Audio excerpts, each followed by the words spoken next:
Welcome back to the Knit Crowd as well as yarnspirations.com. I'm your host Mikey. Today I'm going to show you how to purl 4 together. So if the pattern asks you to purl 4 together, this is exactly how you do it. So remember, with purling you have to make sure the strand is in the front side before you begin, and then normally with purling we would come into the front just with one stitch like so, wrap it, and then bring it on through.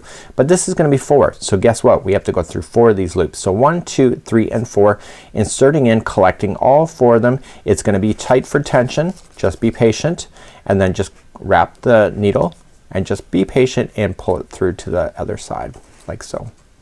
This requires a little bit of practice, and so those 4 are now just becoming 1. So slide that off. So let's show you one more time. So we're making sure the strand is on the front side. It is now because we've already started to purl. So just moving it down closer, collect all 4 loops coming in the front side, wrap that, and bring it back the other side. So those 4 just became 1.